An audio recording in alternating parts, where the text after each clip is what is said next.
Salut les amis, dimanche 4 janvier, donc c'est mon nouveau compte puisque la dernière vidéo que j'ai fait hier matin n'aura pas plu à TikTok, ou du moins ceux que je dénonce depuis 2 jours par rapport au 6 janvier m'ont fait sauter mon compte, puisque hier après-midi mon compte a sauté.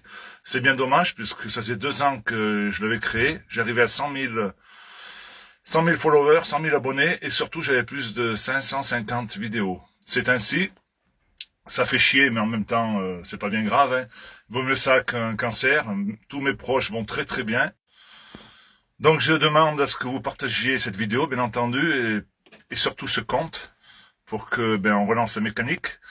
Après, mes vidéos en général, elles sont toutes remises sur la chaîne YouTube qui a mon nom mais qui ne m'appartient pas. Je sais pas qui c'est cette personne. J'espère qu'elle va retrouver ce nouveau compte pour les publier.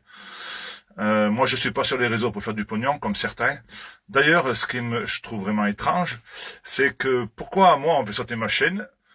Pourquoi, quand je suis monté à Paris la deuxième fois sans agriculture, j'ai même pas eu le temps de faire 10 mètres dans le salon, qu'il y a 10 cow-boys mercenaires qui m'ont mis de côté au salon pour la venue d'Attal à l'époque.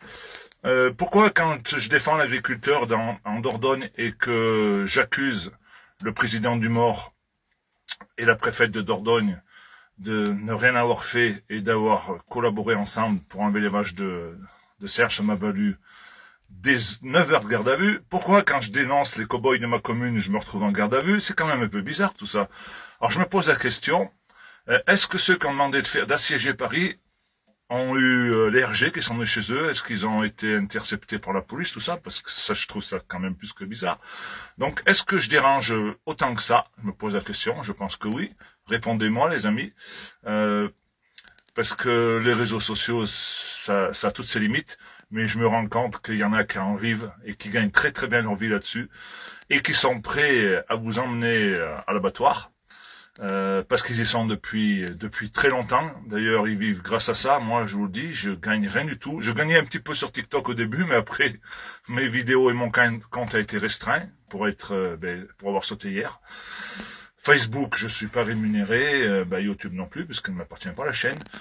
Donc, les amis, je vais faire un combat personnel. Je m'étais fait connaître pour le Frexit, mais là, je pense qu'il y a quelque chose qui est plus abominable que ce qui va nous arriver avec l'Europe, c'est cette fameuse injection qui arrive d'Amérique et qui va être mise sur nos 16 millions de bovins, puisque il y en a qui montent à Paris, et j'en connais pas mal, qui montent à Paris pour aller chercher des doses, vous imaginez?